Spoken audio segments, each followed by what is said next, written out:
नमस्कार, मी डॉक्टर कविता राणे. लक्षवेधीमध्ये आपल्या सर्वांचं स्वागत. महाराष्ट्र देशामधलं सगळ्यात प्रगत समजलं जाणारं हे राज्य. मुंबई, पुणे, नागपूर, नाशिक फक्त राज्यातल्या नाही, देशभरातल्या तरुणाईला आकर्षित करणारी शहरं ही याच महाराष्ट्रातली.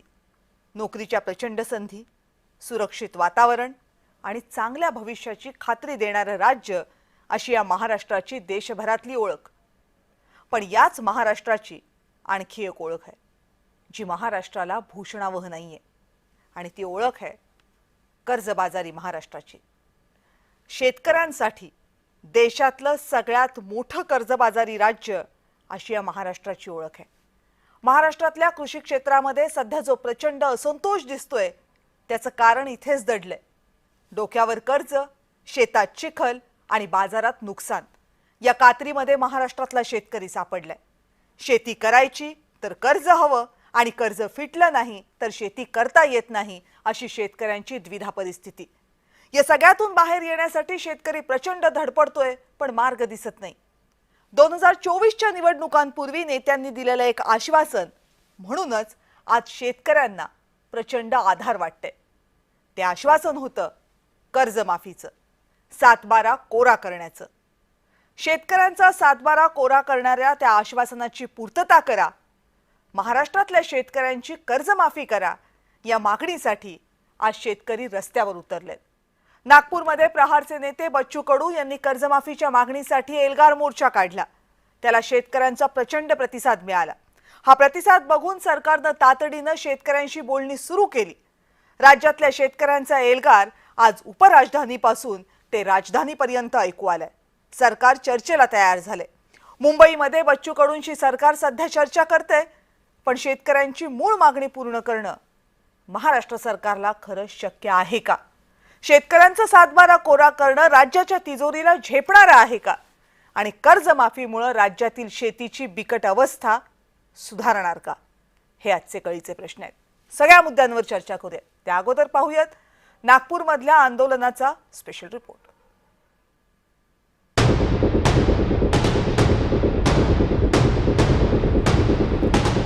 नागपूरमध्ये 4 दिवस सुरू असलेला हा शेतकऱ्यांचा मोर्चा. तापलेल्या रस्त्यावर, चिखलानं माखलेल्या मैदानावर हे शेतकरी गेली 4 दिवस ठाण मांडून बसले.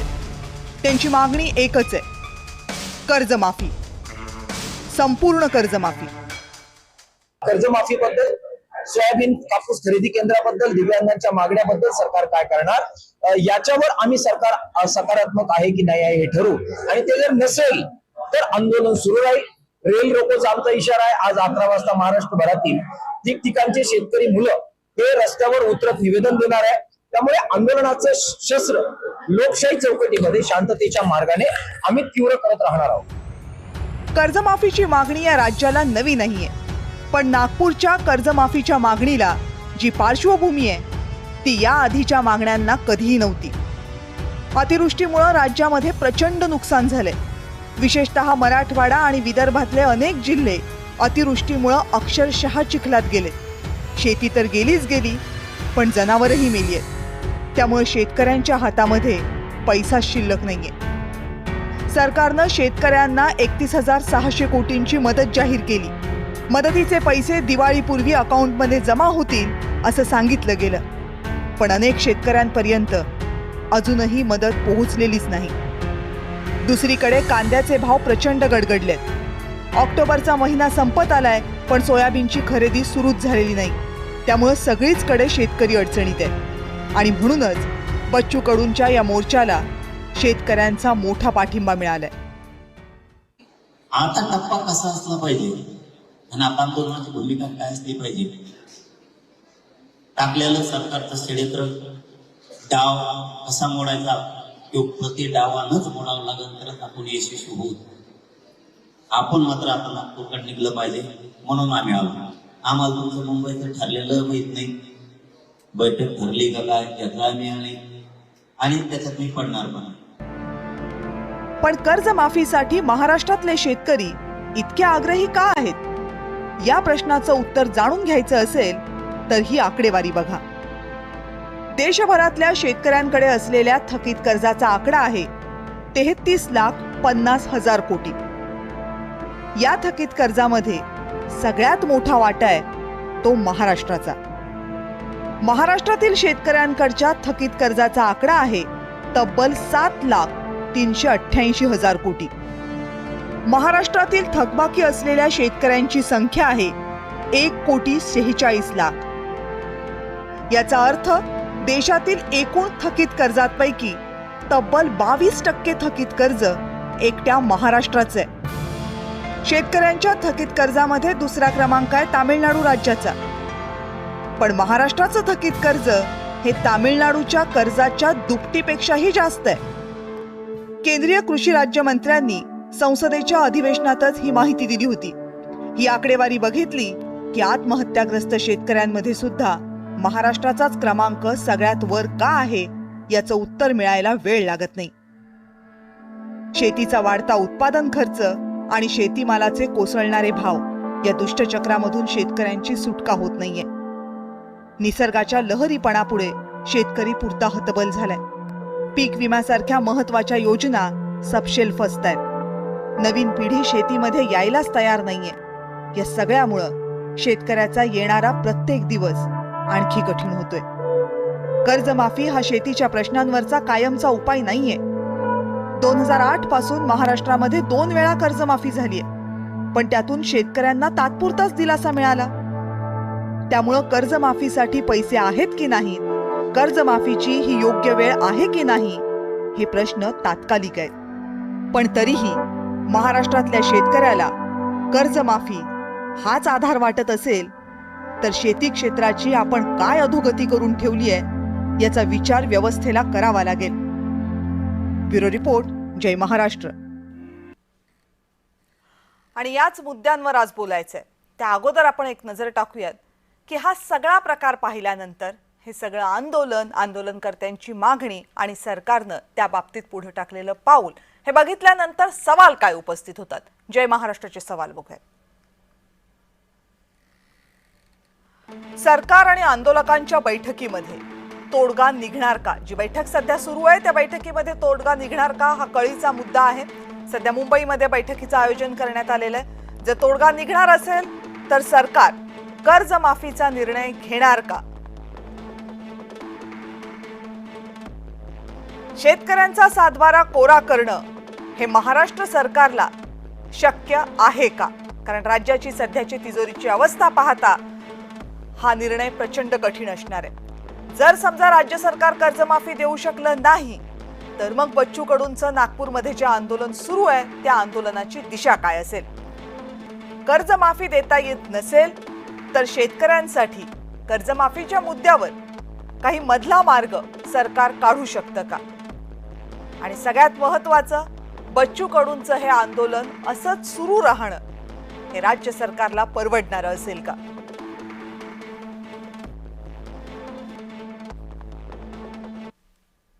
आणि या सगळ्या संदर्भात प्रश्नांबाबत चर्चा करण्यासाठी आता माझ्या सोबत आहेत भाजपचे नेते संदीप गिड्डे पाटील. संदीपजी नमस्कार. नमस्ते. राष्ट्रवादी काँग्रेसचे प्रवक्ते सूरज चव्हाण आपल्या सोबत चर्चेत सहभागी होत आहेत. सूरजजी नमस्कार. नमस्कार. काँग्रेसचे प्रवक्ते कपिल ढोके चर्चेमध्ये सहभागी झालेत. कपिलजी आपलं स्वागत. नमस्कार. शिवसेना उद्धव बाळासाहेब ठाकरे गटाचे प्रवक्ते सुनील मोदीजी आपल्यासोबत पुन्हा एकदा चर्चेमध्ये आहेत. सुनील सर आपलंही स्वागत. नमस्कार. शेती अभ्यासक आणि गेल्या अनेक वर्ष शेतकरी चळवळीमध्ये अत्यंत आग्रही असलेले विजय जावंधी या चर्चेमध्ये सहभागी होत आहेत. विजय सर आपलंही स्वागत. नमस्कार. आणि कृषी पत्रकार संदीप भुजबळ चर्चेत सहभागी झालेत. संदीप आपलंही स्वागत. नमस्ते. विजय सर सुरुवात आज आपल्यापासून करूयात. आंदोलन सुरू झालंय, मोठ्या संख्येनं शेतकऱ्यांचा पाठिंबा आहे, मागणी सुद्धा सुस्पष्ट आहे, कर्जमाफी हवी आहे म्हणून सरकारनं प्रतिसाद दिलाय, चर्चा सुरू झालेली आहे. शेतकऱ्यांची मागणी पूर्ण होईल असं वाटतंय का? तुम्ही सगळी प्रस्तावना फार छान केलेली आहे म्हणून मी जय महाराष्ट्राचं अभिनंदन करतो. धन्यवाद. सगळं सांगितलं तुम्ही व्यवस्थितपणे. आता सरकार ऐकणार का हा जो प्रश्न आहे, मला असं वाटतं की सरकारने स्वतःच म्हटलं होतं की आम्ही 7/12 कोरा करू. आणि मी तुम्हाला दुरुस्त करू इच्छितो, एक अंडरलाईन करू इच्छितो की फक्त इतका प्रश्न नाहीये. आम्हाला कर्जमाफी काही वारंवार नको आहे शेतकऱ्यांना. आम्हाला कर्ज परत करण्याची ताकद पाहिजे आहे राईट. आणि ही ताकद आम्हाला शेतीमालाच्या भावातनं मिळेल, ही आमची सुरुवातीपासूनची मागणी आहे. 2006 मध्ये भाजपच्या नेत्यांना मी सांगतो की मी डॉक्टर मनमोहन सिंगांच्या समोर हे वायफळला म्हटलं होतं की आम्हाला एकदा कर्जमाफी द्या, पण कर्ज परत करण्याची ताकद द्या. आम्हाला शेतीमालाचे भाव योग्य प्रकारे आमचा खर्च धरून काढा. मला काय वाटतंय की बच्चू कडूंच्या या आंदोलनामध्ये या सगळ्या मागण्या आहेत. हो. काल नागपूरवरनं निघताना बच्चू कडूंनी फार स्पष्टपणे सांगितलं की आमच्या खूप मागण्या आहेत, पण आम्ही या एका मागणीवर सरकारकडनं फक्त आश्वासन, आमची इच्छा आहे की तुम्ही कर्जमाफी करणार केव्हा, योग्य वेळ योग्य वेळ योग्य वेळ म्हणतात. तर आता इतकं संकट आहे, अस्मानी संकट आहे, सुलतानी संकट आहे आणि तुम्ही म्हणता आता आम्ही कर्जमाफी करू शकत नाही कारण आम्ही मदत दिलेली आहे शेतकऱ्यांना दुष्काळाच्या संदर्भात. पण मी तुमचं सगळ्यांचं लक्ष इथेच वेधतो आणि भाजपच्या नेत्यांना प्रश्न विचारतो की काल आमचे मुख्यमंत्री देवेंद्रजी फडणवीस मीडियासमोर बोलताना असं म्हणाले की आम्ही आता कर्जमाफी करू शकत नाही कारण आम्ही 31,000 कोटी रुपये शेतकऱ्यांना दिलेले आहेत. आणि त्यांचा तर्क असा आहे की आम्ही जर आत्ता कर्जमाफी केली तर ते पैसे तर बँकेत जातील, ते शेतकऱ्यांना मिळणारच नाही.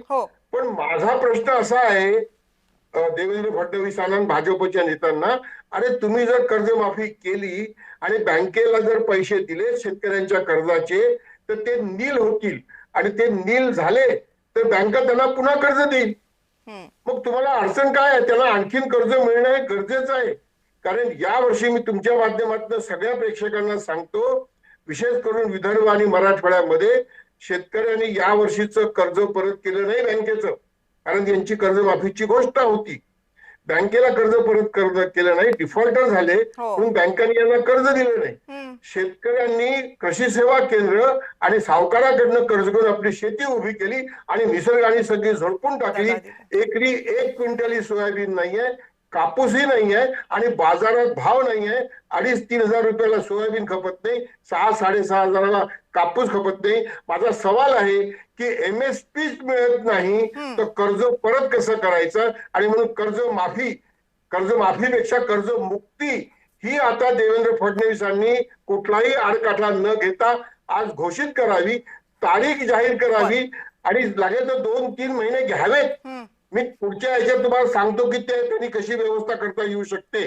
पण मला असं वाटतंय की टाळाटाळ करू नये आणि या शेतकऱ्यांचा अंत पाहू नये. किती हाल अपेष्टा शेतकऱ्यांनी सहन केलेल्या आहे खूप वर्षानंतर.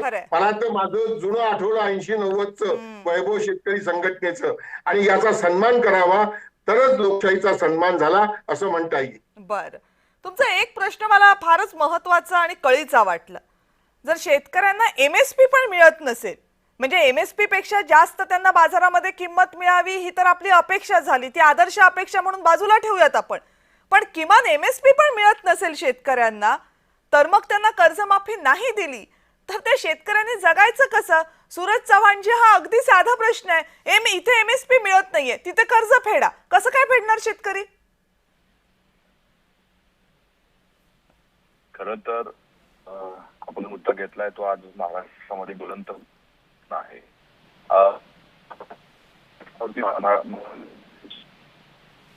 विचार केलाय तो सर्वसामान्य शेतकरी असेल, मजूर असेल, कष्टकरी असेल, कामगार असेल, त्या प्रत्येकाला न्याय देण्याचं काम महायुतीच्या सरकारने केलेलं आहे. आताच राज्यामध्ये होतं त्यातून उभारणी देण्यास 31,000चं पॅकेज हे सरकारने जाहीर केलं. त्याच्यामध्ये शेतकऱ्याचं जे काही नुकसान झालं, पशुधन असेल, मधलं नुकसान असेल. सूरजजी, मला वाटतं तुमचं नेटवर्क व्यवस्थित नाहीये, तुमचा आवाज आमच्यापर्यंत पोहोचत नाहीये, त्यामुळे संदीपजी या प्रश्नाचं मला वाटतं तुम्ही उत्तर द्यावं. MSP शेतकऱ्यांना मिळत नाही, हमी भाव शेतकऱ्यांना मिळत नाही, पण कर्ज मात्र शेतकऱ्यांनी फेडावं ही अपेक्षा कशी काय असते? उत्पादन खर्च आहे तेवढा आहे, तो उत्पादन खर्च शेतकऱ्यांनी करायचा, त्याच्यासाठी कर्ज घ्यायचं, मग बाजारात गेल्यावर त्या मालाला भावच मिळणार नाही, त्याच्यासाठी सरकारची वेगवेगळी धोरणं सुद्धा जबाबदार असतात आणि मग सरकार म्हणते त्यांनी कर्ज फेडलंच पाहिजे. कसं फेडणार शेतकरी? मुळात विजयदादांनी जी भूमिका मांडली किंवा त्याच्या अगोदर जे तुम्ही विश्लेषण केलं ते एकदम योग्य आहे. विजयदादांच्या भूमिकेशी मी देखील सहमत आहे. एक शेतकरी म्हणून, भाजप किसान मोर्चाचा पदाधिकारी म्हणून आमची देखील या ठिकाणी अपेक्षा आहे की शेतकऱ्याला त्या ठिकाणी कर्जमाफी मिळाली पाहिजे. बेसिकली मुद्दा असा आहे की जी MSP मिळत नाही तर त्याच्या बाबतीमध्ये सुद्धा आम्ही वेळोवेळी सरकारकडे, राज्य सरकार असेल, केंद्र सरकार असेल, त्यांच्याशीच देखील आम्ही फॉलोअप करत आहोत. यामध्ये अनेक वेळेला अशा प्रकारे ज्या वेळेला सरकार जी आहे ती सरकार बदलत जातात, मात्र विजयदादांना सुद्धा माहीत आहे की ब्युरोक्रासीमध्ये काही झारीतले शुक्राचार्य बसलेले असतात. आयात निर्यात धोरणाच्या वेळेला किंवा तेल आयात करत असताना, डाळी आयात करत असताना, कांदा निर्यात बंदी लावत असताना अशा प्रकारचे झारीतले शुक्राचार्य त्या ठिकाणी काही पॉलिसीच्या मध्ये गोंधळ घालत असतात. मोदीजींच्या नेतृत्वाखाली किंवा देवेंद्रजींच्या नेतृत्वाखाली काम करत असताना अशा प्रकारचे झारीतले शुक्राचार्य अगदी खड्यासारखे बाजूला करण्याचं काम सुरू आहे. म्हणूनच आता आपण जे खरेदी केंद्र सुरू करतो आहोत त्या खरेदी केंद्रामध्ये कंपल्सरी शेतकऱ्याला अंगठा त्या ठिकाणी द्यावा लागणार आहे. म्हणजे MSP न ज्या वेळेला खरेदी केंद्र सुरू होतील त्यामध्ये अधेमध्ये 2 नंबरचं कुठं व्यापारीमध्ये घुसू शकणार नाही, थेट शेतकऱ्याला त्याचा लाभ होईल. आणि ह्या गोष्टी कुठंतरी सरकारच्या निदर्शनास आल्यामुळंच अशा प्रकारच्या सगळ्या उपाययोजना त्या ठिकाणी करण्याचं सुरू आहे. राहिला प्रश्न, तुम्ही जो मगाशी आकडेवारी मांडली, जवळजवळ 1,48,00,000 काय एक जी काही 1,47,00,000 शेतकरी महाराष्ट्रातले कर्जबाजारी महाराष्ट्रात आहेत. तर याच्यामध्ये मला तुम्हाला सांगायचं आहे की पीक कर्जाची जी आकडेवारी आहे ती वेगळी आहे. ही जी आहे आकडेवारी ती कृषी कर्ज, याच्यामध्ये प्रॉब्लेम मी तुम्हाला सांगतो, बँकांचे सुद्धा त्याच झारीतल्या शुक्राचार्यासारखीच गंमत आहे त्यांची देखील, की त्यांना देखील रिझर्व्ह बँकेने कोटा ठरवून दिलेला असतो की एवढं कर्ज तुम्ही शेतकऱ्यांना वाटलं पाहिजे. मग त्याच्यामध्ये ते काही कर्ज पीक कर्जामध्ये रूपांतरित करतात, काही ऍग्रिकल्चर इन्फ्रास्ट्रक्चर फंड AIF म्हणून त्या ठिकाणी करतात. मग त्यामध्ये कोल्ड स्टोरेज असेल, मग त्यामध्ये गोडाऊन्स असतील, त्यामध्ये वेगवेगळे काही प्रोसेसिंगचे, म्हणजे अगदी साखर कारखाना जरी असेल तरी त्याला ते ऍग्रिकल्चर कर्जामध्ये धरलं जातं. आणि गेल्या काही दिवसामध्ये आपण पाहतो आहोत या राज्यामध्ये मोठ्या प्रमाणामध्ये त्या ठिकाणी कोल्ड स्टोरेज असतील, त्या ठिकाणी गोडाऊन्स असतील, वेगवेगळे प्रक्रिया उद्योग असतील, यांचं जाळं मोठ्या प्रमाणात निर्माण होत आहे.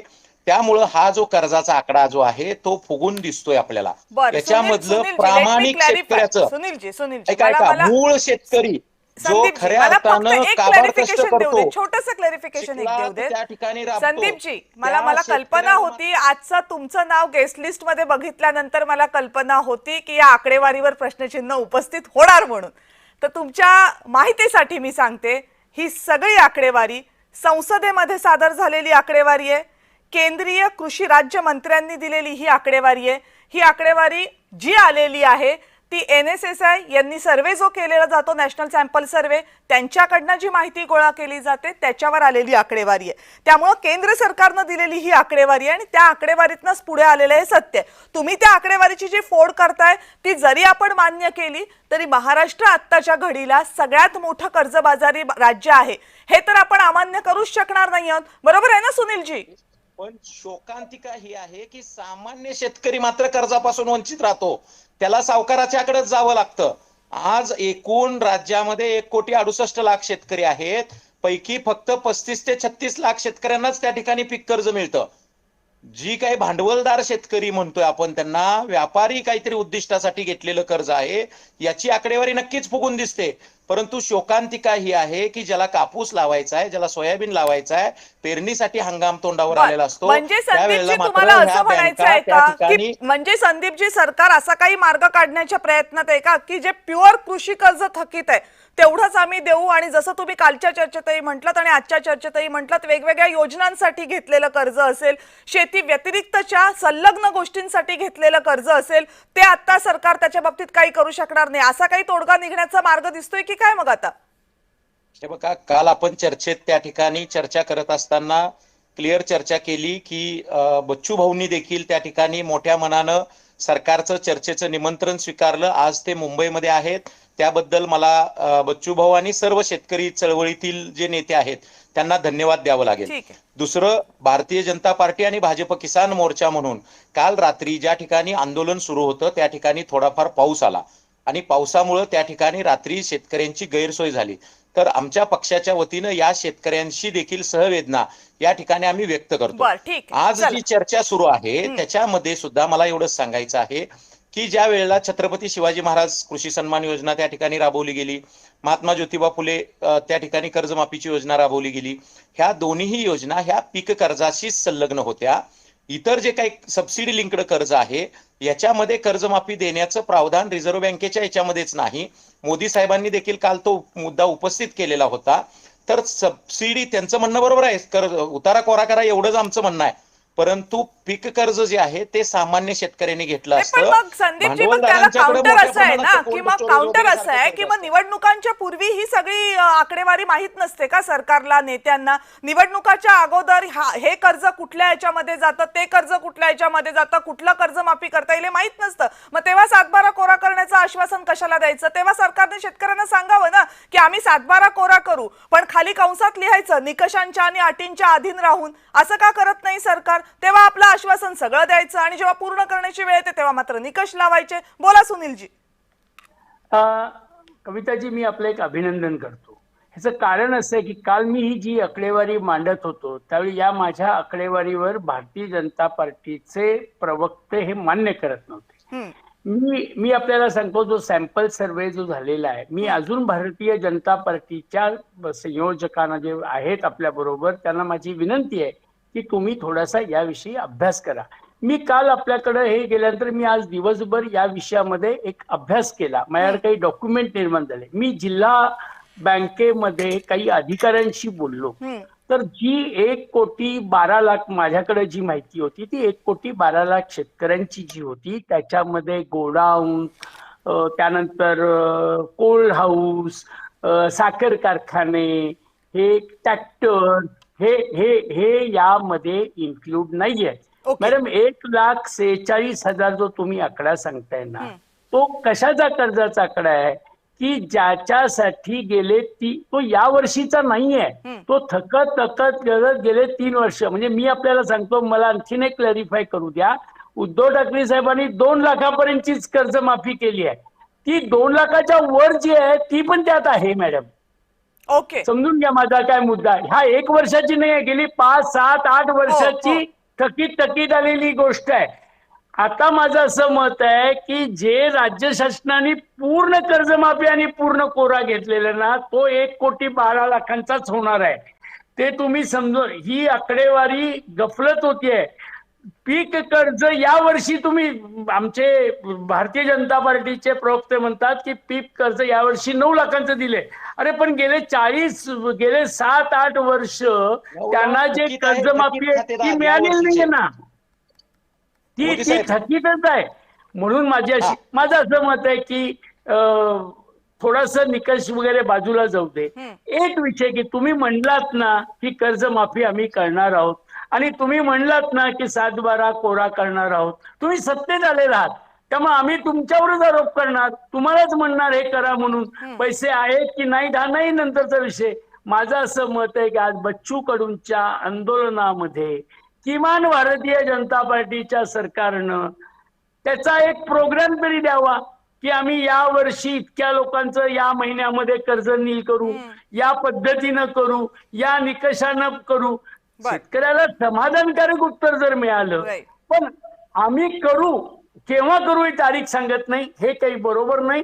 आणि मला असं वाटतं की ही जर पॉझिटिव्ह जर सरकारनं केलं तर शेतकऱ्यांसाठी हे मगाशी जे आपले अभ्यासक म्हणले, जे मी कालही मुद्दा मांडला, कर्ज नील केल्याने फायदा काय होतो, जे काल म्हणत होते ना की कर्जाचं नुकसान आणि फायदा, अरे नवीन कर्ज त्यांना मिळणार आहे, ते त्यांचा बरोबर. सिबिल स्कोर चांगला होणार आहे, त्यातून ते चांगलं आधुनिक शेती करतील आणि चांगलं उत्पन्न करून आयुष्याचं उभारणी करतील. म्हणून कर्जमाफी झाली पाहिजे ठीक. आणि ती एक कालबद्ध प्रोग्राम मध्ये झाली पाहिजे. सरकारने आज तसा निर्णय घ्यावा, सुटबुद्धी त्यांना द्यावी, हीच मी महालक्ष्मी चरणी कोल्हापूरच्या प्रार्थना करतो. हा एक मोठा तुम्ही दिलासा दिलाय की जर एका टप्प्यात करता येणं शक्य नसेल तर ती टप्प्याटप्प्यानं करता येणं शक्य आहे का, याचाही विचार सरकारनं करावा. कपिल डोकेजी बोला. मुळात शेतकऱ्यांच्या कर्जमाफी संदर्भात चर्चा करत असताना आपण सगळ्यांची मतमतांतर या ठिकाणी जाणून घेतली. या राज्यातला शेतकरी पूर्णपणे हवालदिल झालेला आहे. कापूस उत्पादक, सोयाबीन उत्पादक शेतकऱ्यांची परिस्थिती जर आपण पाहिली तर एकरी कापूस उत्पादकांना क्विंटलला खर्च आहे 8 ते 9 हजार रुपये आणि त्यांना कापसाला शासकीय MSP चे रेट आहेत 8,000 रुपये आणि खाजगी बाजारामध्ये रेट मिळत आहेत 7,200 रुपये. मग शेतकरी सातत्यानं कर्जबाजारी का होतो याचं सुद्धा आपण चिंतन या ठिकाणी केलं पाहिजे. सातत्यानं सरकारची धोरणं, मालाची आयात निर्यात धोरणं चुकीच्या पद्धतीनं करणे, शेतमालाला भाव न देणे, बँकांचे कर्जाचं व्याज सातत्यानं वाढत जाते आणि अशा परिस्थितीत शेतकरी कर्जबाजारी होत जातो. सरकारची भूमिका कधीही स्पष्ट नसते.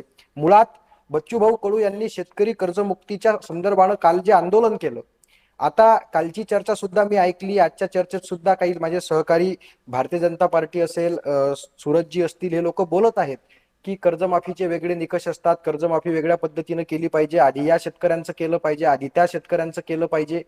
माझा स्पष्ट असा सवाल आहे, बच्चू भाऊंनी कालच काही पहिल्यांदा आंदोलन केलं असं झालं नाही. आपण जर पाहिलं असेल तर 14 जूनला कर्जमाफी संदर्भात बच्चू भाऊंनी गुरुकुंज मोजरी येथे पहिलं आंदोलन केलं.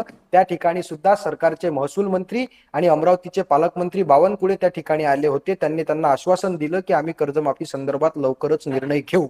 त्यानंतर पापळ गावातून बच्चू भाऊंनी 7/12 कोरा यात्रा काढली.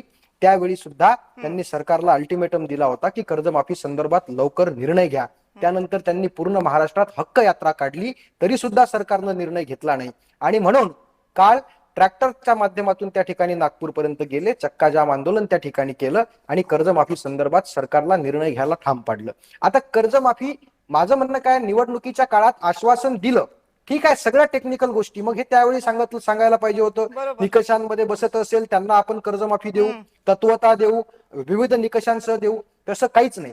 14 नोव्हेंबर 2024ला एका प्रचार सभेत बोलत असताना राज्याचे मुख्यमंत्री देवेंद्र फडणवीस यांनी जाहीरपणे सांगितलं शेतकऱ्यांच्या कर्जमाफीचा महत्वाचा मुद्दा आहे. आपलं सरकार आलं, आपला हरिभाऊ निवडून आला की पहिला निर्णय, आपलं सरकार स्थापन झालं की पहिला निर्णय शेतकऱ्यांच्या कर्जमाफीचा घेऊ आणि शेतकऱ्यांचा करूया 7/12 करूया कोरा कोरा कोरा असं घसा फाडून देवेंद्र फडणवीस यांनी सांगितलं होतं. ते आश्वासन आज ते का पाळत नाहीत हे उत्तर सगळ्यात अगोदर भाजपच्या लोकांनी दिलं पाहिजे.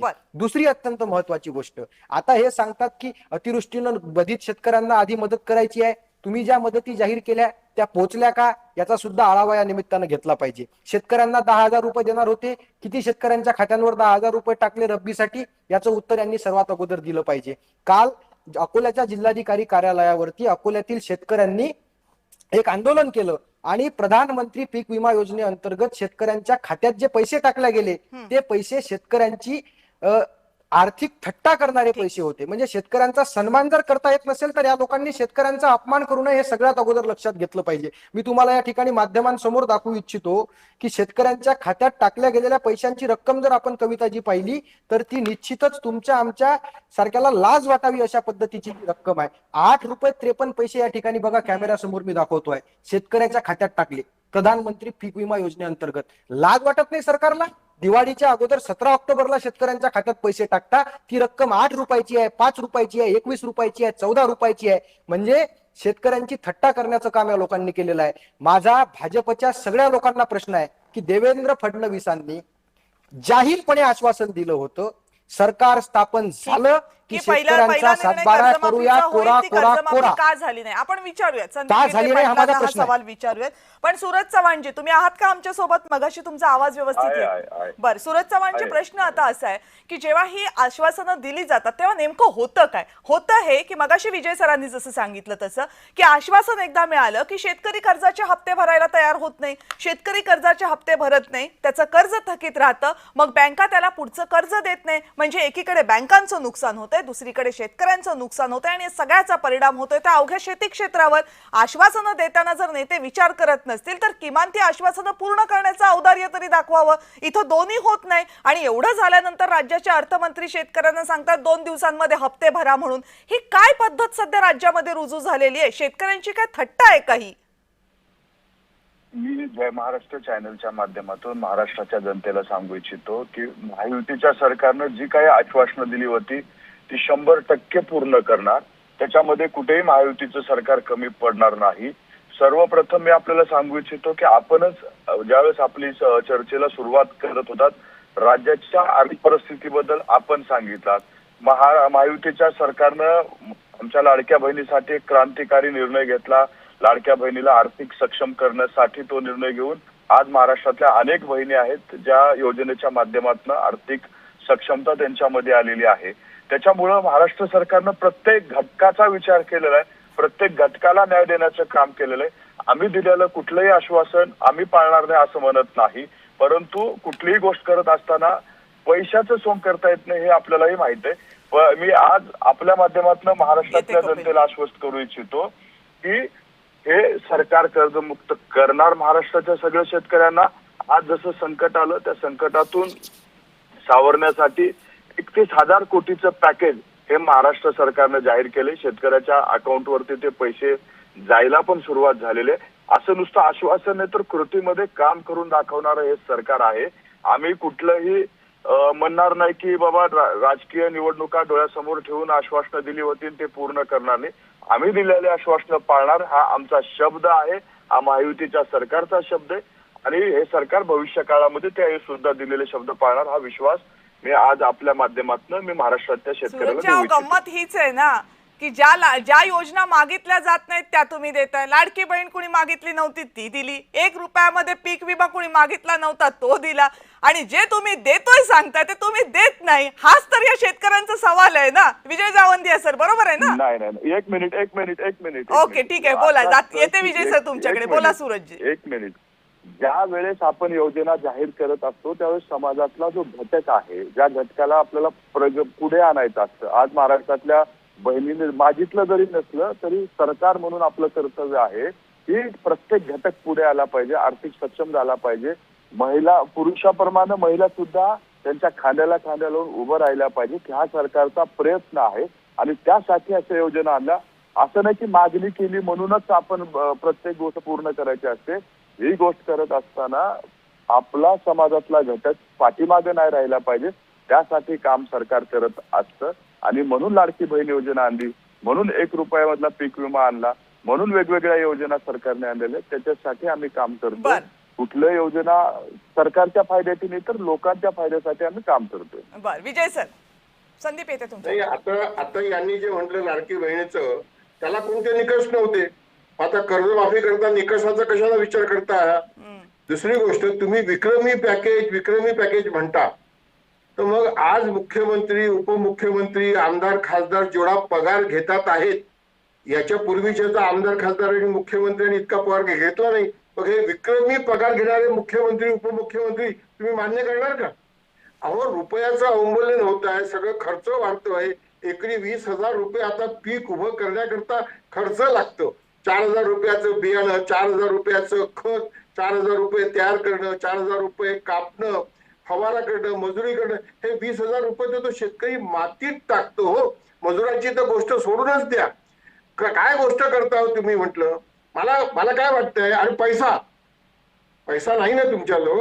मोदी साहेबांना सांगा स्पष्टपणे की कर्जमाफी ही राज्य सरकारची जबाबदारी नाही, कर्जमाफी ही केंद्र सरकारची जबाबदारी आहे.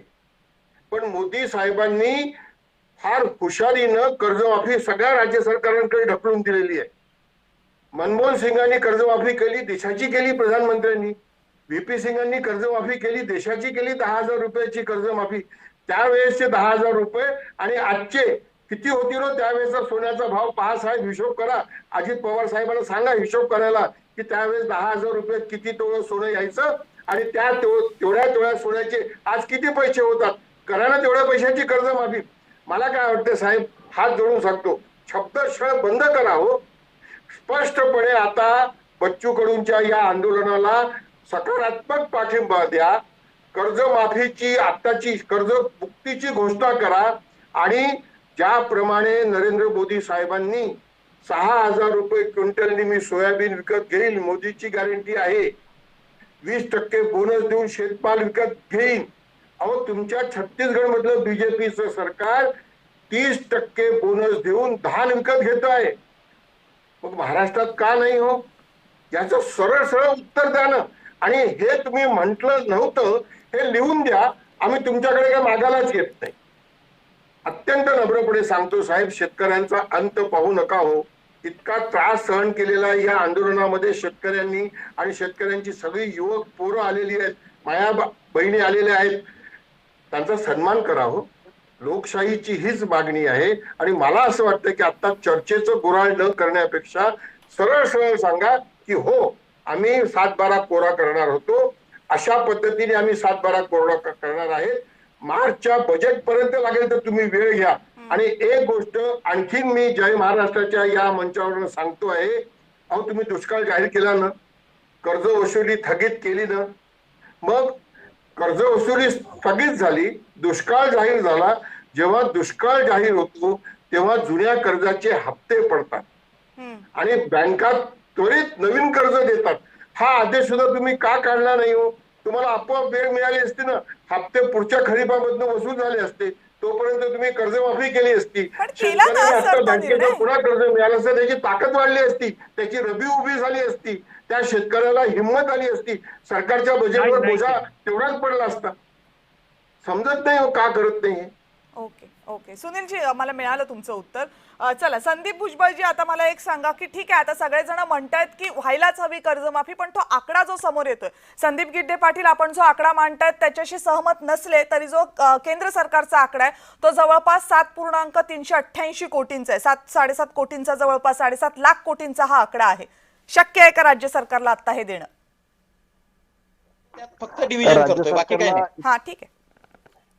एक राज्य सरकारनं जर म्हणजे असं म्हणतात की मोदी हे तो मुमकिन आहे आणि राज्यात देवाभाऊ, सगळ्यांचे भाऊ देवाभाऊ, लाडक्या बहिणींचे भाऊ, तसं देवाभाऊनी जर ठरवलं की राज्यातल्या शेतकऱ्यांचा लाडका भाऊ व्हायचं, त्यांनी घोषणा तर केलेली आहे पण ते होताना दिसत नाहीये, ते त्यांनी ठरवलं तर काय फार अवघड आहे असं मला वाटत नाही. आणि यासाठी त्यांनी केंद्र सरकारकडे जावं, केंद्राकडनं मदत आणावी. या कामात सुद्धा त्यांनी केंद्राची मदत घ्यावी ना. केंद्र सरकारकडे हात म्हणजे मदतीचा हात मागावा आणि हे सगळं करावं. मी कविताजी तुम्हाला मागच्या काय म्हणजे 2 वर्षातल्या गोष्टी काही सांगतो. राज्य सरकार जवळपास गेल्या 1-1.5 वर्षापासून शेतकऱ्यांच्या प्रश्नावर बॅकफुटवर आहे. पहिल्यांदा त्यांनी कर्जमाफीचं आश्वासन दिलं, ते पाळलं नाही, त्यांची अजून योग्य वेळ आलेली नाही. आता बच्चू भाऊनी शेतकऱ्यांचं म्हणजे शेतीचं नुकसान झाल्यामुळं हा मोर्चा काढला अशातला भाग नाही. मागच्या 2-3 वेळा त्यांनी सरकारला वॉर्निंग दिलेली आहे, त्याचा रेटा घेऊन ते उतरलेत रस्त्यावर. बाजारात शेतकऱ्याचे पत नाहीये, शेतमालाला हमी भाव नाहीये आणि जे पिकलंय ते पिकलेलं अतिशय तोकडा आहे, ते विकायला जरी गेलं तरी त्याचे पैसे आणि झालेला उत्पादन खर्च भरून निघत नाही. बाजारातली जर शेतकऱ्याची पत सुधारवायची असेल तर शेतकऱ्याला आर्थिक मदतीचा हात द्यावा लागेल आणि त्यासाठी वेळ आली तर दिल्लीकडे सुद्धा जावं. मला एक कळत नाहीये संदीपजी आणि सूरजजींना मला विचारायचंय, स्पष्टपणे विचारायचंय, या आधीच्या सरकारांमध्ये दिल्लीकडे जाताना कधी फार आडागडा घेताना दिसत नव्हतं. हल्ली दिल्लीकडे जाताना, दिल्लीकडे काय मागताना फार विचार केला जातो असं मला दिसतं. का असं होतं मला काही कळत नाही. दिल्लीकडे जायचं म्हणलं की काहीच नाही. त्या दिवशी पंतप्रधान साहेब आले, त्यांच्याकडे हा मुद्दा मांडला की नाही माहित नाही, त्याविषयी काही स्पष्टीकरण नाही आलं. महाराष्ट्रात दौरा झाला, तिथं काही स्टेटमेंट नाही आलं. त्यावेळेला असं वाटतं की शेतीचे प्रश्न मांडताना आपण कुठंतरी म्हणजे मागं पडतोय का, किंवा थोडं स्वतःला न्यूनगंड निर्माण झालाय की काय सरकारमध्ये, असं दिसतं मला. या संदीप गिड्डे आणि सूरज चव्हाण यांना विचारायचं काय खरं काय त्यात, काय प्रॉब्लेम आहे. बरं, संदीपजी आणि सूरजजी, तुम्ही दोघेही या प्रश्नाचं उत्तर द्यालच, पण त्याच्या अगोदर संदीपजी, माझा एक तुम्हाला प्रश्न आहे की जेव्हा शेतकरी कर्जमाफी सांगतात तेव्हा तुम्ही सांगता की आता नुकसान भरपाई दिलेली आहे, लाडकी बहीण योजना सुरू आहे. लाडकी बहीण योजना आहे, जवळपास वर्षाला 46,000 का 50,000 कोटी लागतात जवळपास. आता नुकसान भरपाई दिलेली आहे, तो आकडा आहे 32,000 कोटी रुपयांचा. म्हणजे 7 लाख कोटीची भरपाई देता येत नाही, कर्जमाफी देता येत नाही. त्यामुळे हे आकडे पुढे केले जातात का? कारण कर्जमाफी द्यायची असेल तर आकडा मोठा आहे आणि मग त्याच्यापेक्षा लाडकी बहीण सोपी, त्याच्यापेक्षा ही नुकसान भरपाई सोपी, असा काही मार्ग सरकारनं काढलाय का? अजिबात नाही आहे. मला तुम्हाला सांगायचं आहे की ज्या वेळेला देवेंद्रजी याच्यापूर्वी मुख्यमंत्री होते त्यावेळेला छत्रपती शिवाजी महाराज किसान सन्मान योजना ज्या वेळेला राबवली, 20,500 कोटी रुपयाची कर्जमाफी त्या ठिकाणी दिली गेली होती. उद्धव साहेब त्यावेळेला मुख्यमंत्री होते त्यावेळेला सुद्धा पहिल्यांदा त्यांनी 18,000 कोटीची केली आणि नंतर परत 2,000 कोटींची केली, जे नियमित कर्ज फेडणार आहेत त्यांना. आणि मग एकनाथ शिंदे साहेबांच्या माध्यमातून परत 1900 कोटींची 50,000 रुपयाचं सानुग्रह अनुदान जे नियमित शेतकरी कर्ज फेडतात त्यांना दिलं. ती सुद्धा कर्जमाफी साधारणतः 21,000 कोटीच्या आसपास होती. त्यामुळं पीक कर्जाच्या बाबतीमधलं जे थकीत कर्ज आहे याच्यामधला जो आकडा आहे तो साधारणतः दोन्ही कर्जमाफीचा जर विचार करायला गेला तर साधारणतः 20 ते 22,000 कोटीच्या आसपास होता. दुसरा मुद्दा जो विजयदादांनी मगाशी मांडला किंवा आमचे मित्र कपिल डोके साहेबांनी मांडला तर तो एकदम रास्त आहे, त्याच्याबद्दल कुणीही दुमत केलेलं नाही. या राज्य सरकारने निवडणुकीमध्ये महायुतीने स्पष्ट आश्वासन दिलेलं होतं की आमचं सरकार आल्यानंतर पहिला निर्णय जो आहे तो कर्जमाफीच्या संदर्भात घेण्यात येईल. आणि मला आपल्यास हे सांगायचं आहे की राज्य सरकारने तो निर्णय घेतलेला आहे. त्याच्यासाठी समिती देखील स्थापन करण्यात आलेली आहे आणि त्या समितीचा एक अभ्यास सुरू आहे. त्याचा अभ्यास गट स्थापन करण्यात आलेला आहे. बच्चू कडूंच्या देखील त्याच्यामध्ये विविध जे काही मागण्या होत्या, बावनकुळे साहेबांनी त्यांच्याशी बैठक घेऊन आतापर्यंत 3 ते 4 वेळा बैठक घेऊन त्यांच्या ज्या काही मागण्या आहेत त्या देखील त्याच्यामध्ये अंतर्भूत केलेल्या आहेत. कर्जमाफी करत असताना मात्र आज देखील या सगळ्या आंदोलनाचं नेतृत्व करणारे बच्चू कडू देखील स्वतः ते म्हटले की मला धनदानग्या शेतकऱ्यांसाठी कर्जमाफी मागायची नाही. खरोखर ज्याचं नुकसान झालेलं आहे, खरोखर जो पिचलेला आहे त्या शेतकऱ्याची मात्र कर्जमाफी झाली पाहिजे. आणि सरकारची देखील तीच भूमिका आहे. सरकारनं कुठल्याही प्रकारचं या विषयामध्ये अंतर ठेवलेलं नाही. शेतकऱ्यांना ही कर्जमाफी मिळणारच, परंतु जो शेतकऱ्यांचं खरोखर नुकसान झालेलं आहे त्याला त्या पीक विम्यामधनं कुठनं लाभ झालेला नाही आहे, एनडीआरएफ असेल, एसडीआरएफ असेल, याच्यामधनं कुठनं लाभ मिळालेला नाही आहे, किंवा एमएसपीच्या वेळेला त्या ठिकाणी त्या शेतकऱ्याला एकदम कमी भावानं त्यांचं ते काही शेतमाल आहे तो विकावा लागला. अशा परिस्थितीमध्ये त्यांचं नुकसान झालेलं आहे. जसं विजयदादांनी ती उदाहरणं सांगितली आपल्याला, किंवा कपिल डोकेजींनी सांगितलं की पीक विम्याच्या बाबतीमध्ये 2 आणि 3 रुपये त्याची देखील आम्ही चौकशी करू. अकोला जिल्ह्यामध्ये काही नुकसान भरपाईच्या काही घटना पण घडल्या, 3,000 रुपये 4,000 रुपये असे आले. कपिलजी मला तुम्हाला सांगायचंय 3,000 4,000 नुकसान भरपाईची जी आकडेवारी आहे ही दुबार पेरणीसाठी जुलै महिन्यामध्ये ज्या वेळेला अतिवृष्टी झाली होती तर दुबार पेरणीसाठी आलेलं हे अनुदान आहे. त्यामुळं ते 3,000 4,000च्या आसपास दिसते. तुम्ही जो पीक विम्याच्या बाबतीतला मुद्दा मांडला तर त्याच्या देखील चौकशी करून त्या संबंधित कंपनीला आम्ही जाब विचारूच. आणि राहिला प्रश्न जो कर्जमाफीचा आहे तर कर्जमाफीचा निर्णय की ठीक आहे, कर्जमाफीचा निर्णय त्या बैठकीमध्ये जो व्हायचा तो होईल. एक तर तुमच्यासाठी हा मुद्दा आहे की तुम्ही केंद्राकडे का जात नाही, आणि ज्या पीक विम्याबद्दल तुम्ही म्हणता त्यातली एक छोटीशी आकडेवारी तुम्हाला सांगते की तुम्ही असं म्हणता म्हणजे आता कपिल डोकेंनी जे सांगितलं 8 रुपये 24 रुपये 25 रुपये शेतकऱ्यांच्या खात्यामध्ये थट्टा लावावी असे पीक विम्याचे पैसे शेतकऱ्यांच्या खात्यामध्ये जमा होतात. पण ज्या वेळेस हे 32,000 कोटी रुपयांचं पॅकेज जाहीर झालं त्यावेळेस त्या पॅकेजमध्ये असं म्हटलं गेलं की 5,000 कोटी जवळपास शेतकऱ्यांना पीक विम्यातनं मिळणार आहेत. जर 5,000 कोटी मिळणार असतील आणि शेतकऱ्यांच्या खात्यामध्ये जर अशी 8.5 रुपये आणि 24 रुपये रक्कम देण्यात येणार असेल तर मग ते 32,000 कोटी नेमके शेतकऱ्यांपर्यंत पोहोचणार का, हाही सवाल उपस्थित होणार आहे. बोला कपिलजी. मुळात आपण आता थांबा बोलू नका. मुळात शेतकऱ्यांच्या कुठल्याच मागणी संदर्भात हे सरकार गंभीर नाही. आताही ते सूरजजी चव्हाण यांचं मी ऐकत होतो की ते सांगतात की आम्ही 100% कर्जमाफी करणार आहोत, लवकरच निर्णय घेण्यात येईल. संदीप गिड्डेजी यांचंही मी ऐकत होतो की त्यासाठी समिती स्थापन केली, लवकरच कर्जमाफी करण्यात येईल. माझं म्हणणं आहे तुमच्या मोठमोठ्या जाहिराती असतात, देवाभाऊ शब्दांचा पक्का आहे, देवाभाऊ सरकार. त्यांनी जाहीरपणे सांगितलं होतं की सरकार आल्यावर पहिला निर्णय शेतकऱ्यांच्या कर्जमाफीचा घेतला जाईल आणि देवेंद्र फडणवीसांनी तो शब्द पाळला नाही. म्हणून राज्यात शेतकऱ्यांच्या कर्जमाफीसाठी मोठ्या प्रमाणात आंदोलनं सुरू आहेत. हे सुद्धा त्यांनी लक्षात घेतलं पाहिजे.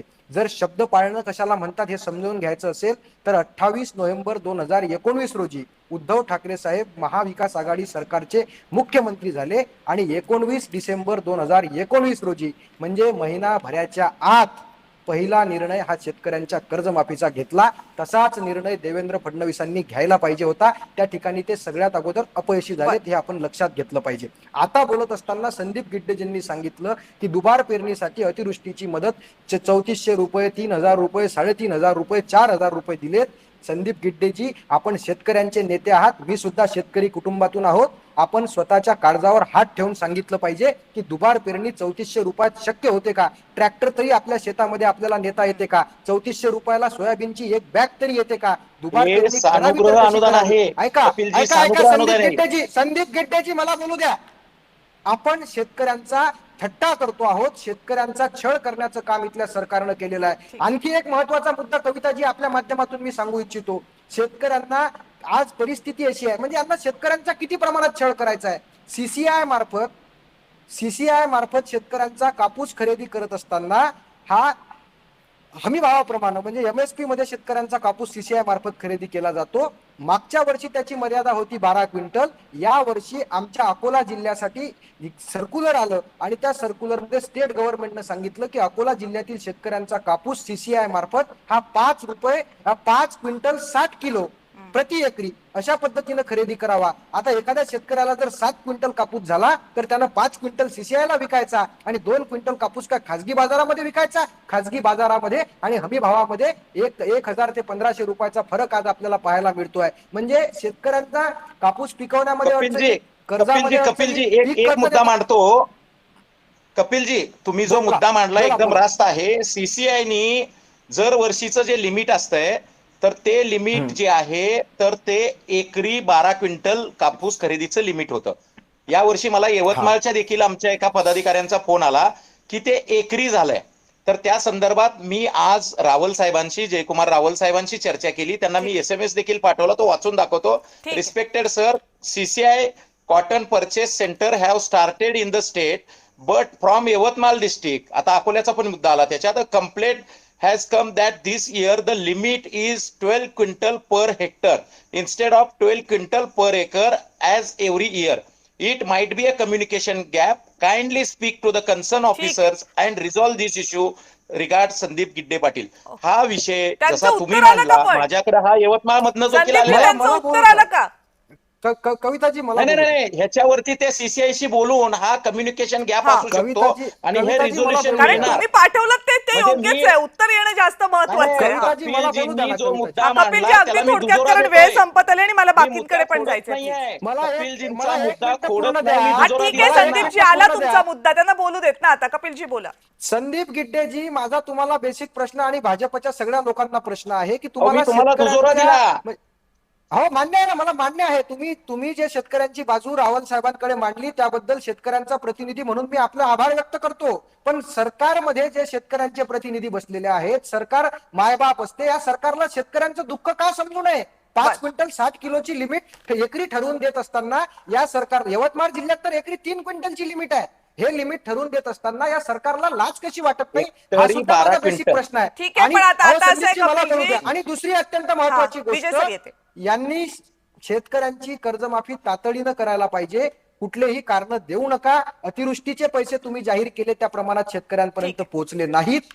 रब्बीच्या पेरणीसाठी जी मदत जाहीर केली ती शेतकऱ्यांच्या खात्यात जमा झाली नाही. तुम्हाला शक्तिपीठ महामार्ग करायला कोणाला विचारावं लागत नाही. 20,000 कोटीचा शक्तिपीठ महामार्ग येऊयात आपण त्याच्याकडे, कारण असे मुद्दे वाढत राहणार. कपिलजी, मी येते परत तुमच्याकडे, वेळ संपलेले. सूरज चव्हाणची 2 आत्ताच्या गेस्टनी प्रश्न विचारलेला आहे, म्हणजे विजय सरांनी पण हा प्रश्न विचारलाय, संदीप भुजबळांनी पण विचारलेला आहे. नसतील राज्य सरकारकडे पैसे, वारंवार अर्थमंत्री राज्याचे सांगतात पैशाचं सोंग करता येत नाही. खरंही असेल ते, नसतील राज्याच्या तिजोरीमध्ये पैसे, केंद्राकडे मदत मागायला काय हरकत आहे? राज्यातल्या 3 सत्ताधारी पक्षांमधला एकही नेता असं म्हणत नाही की आम्ही शेतकऱ्यांसाठी केंद्र सरकारकडनं पैसे मागतो. का केंद्र सरकारकडनं पैसे मागायला, निधी मागायला हात आखडता घेतला जातोय?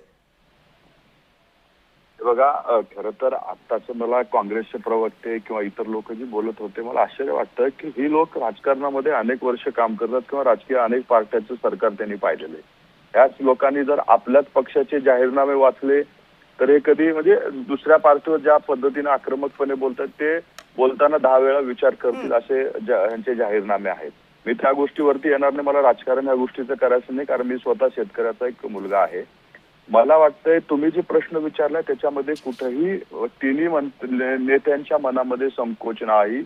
मी तुम्हाला आधी सांगितलं, महाराष्ट्र राज्य जरी कर्जबाजारी असलं तरी राज्याची स्थिती आमच्या शेतकऱ्याला संकटातून बाहेर काढण्यासाठी या सरकारला कुठलंही पाऊल उचलावं लागलं तर ती उचलण्याची तयारी हे आपल्या तिन्ही नेत्यांची आहे, तिन्ही पक्षाची आहे. आणि मी तुम्हाला आधी सांगतोय, आज जय महाराष्ट्राच्या माध्यमातून आधी सांगितलं, आधी सांगतोय की आमचं महायुतीचं सरकार या शेतकऱ्यांचा सातबारा कोरा करणार, म्हणजे करणार. सूरजजी, फक्त तुम्ही जे आज काही योजना सांगताय प्रायोरिटीवरती, काही योजनाची प्रायोरिटी एका 14 नोव्हेंबरला सांगितलं होतं, 14 नोव्हेंबर 2024 तुम्ही सांगितलं काय होणार आहे? अहो सूरजजी, तुम्हाला आमचं आश्चर्य वाटतंय, पण तुमच्या मुख्यमंत्र्यांनी सांगितलं होतं ना 14 नोव्हेंबर 2024 ला की पहिला निर्णय शेतकऱ्यांचा सातबारा कोरा करण्यासंदर्भात. ठीक आहे, ते म्हणतायत, त्यांचं म्हणणं आहे आम्ही करणार आहोत, फक्त कधी करणार त्याची तारीख काही सरकारकडनं येत नाहीये. विजय सर, ठीक आहे. कपिलजी आता वेळ संपले ना, बाकीच्यांना पण बोलू देत. कपिलजी एक मिनिट बाकीच्यांना बोलू देत. शांतपणे बोलणारे जे आपले गेस्ट आहेत त्यांची संधी हिरावून घेता येणार नाही ना विजयजी. माझं ऐका, हे भाजपच्या नेत्यांचं एक प्रकारचं पाठ केलेलं वाक्य आहे.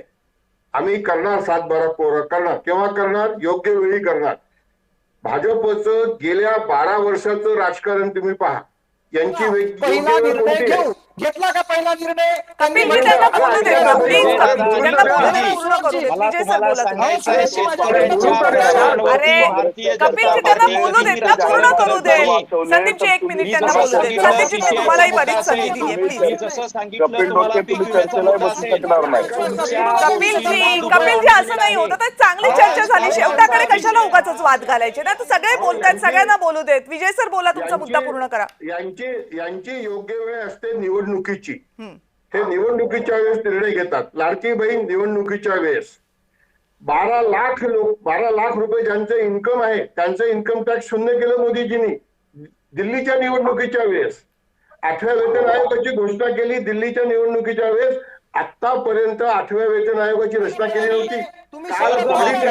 सर्वसामान्य शेतकऱ्यांना ज्याचं नुकसान झालेलं आहे अशा शेतकऱ्यांना मिळाली पाहिजे आणि त्या दृष्टिकोनातून शेतकऱ्यांच्या संदर्भामध्ये हा कालबद्ध कार्यक्रम आखला पाहिजे. भविष्यात शेतकऱ्यांना कर्जमाफी तुमचे तिघांचेही मुद्दे पोहोचलेले. त्या ठिकाणी शाश्वत संदीपजी, कपिलजी आणि विजय सर तुमचे मुद्दे पोहोचले. चला सुनील सर, तुमचा शेवटचा मुद्दा. सुनील मोदीजी, तुमचा शेवटचा मुद्दा. वेळ संपली, माझ्याकडे 30 सेकंद शिल्लक. शेतकऱ्यांची कर्जमाफी हे सरकारच्या मनामध्ये शुद्ध भावना आहे की नाही याची मला शंका आहे. ह्याचं कारण मी आपल्याला सांगतो. निवडणुकीच्या वेळी महिलांना रॅन्डमली पैसे दिले, कुठलाही निकष बघितला नाही. 3 महिन्याचे 2 महिन्याचे ऍडव्हान्स दिले आणि आता ते निकष बघतायत. आता तुम्हाला माहिती आहे का, नवीन एक विषय तुम्हाला सांगतो की जवळजवळ 43 लाख महिलांची नावं त्यातनं वगळलेली आहेत. मोदी साहेब सांगू शकाल का, महिला सक्षमीकरणासाठी जर सरकारनं पाऊल उचललं असेल तर पोटात का दुखतंय तुमच्या? कर्जमाफी करा ना. तुमचं जर मन शुद्ध असेल तर कर्जमाफीच्या संदर्भात सुद्धा सांगितलं, कुणीही त्या ठिकाणी पाठ केलेली नाही. कर्जमाफी सुद्धा सांगितलं. हा कालबद्ध कार्यक्रम आहे. या विषयामध्ये ज्यांचं खरोखरचं नुकसान झालेलं आहे, ज्यांना अन्य मार्गातून म्हणजे पीक विमा असेल, SDRF असेल, NDRF असेल, शेतकरी मरेपर्यंत तुम्ही वाट बघणार आहात का? कालबद्ध कार्यक्रम म्हणजे काय? खरोखर कालबद्ध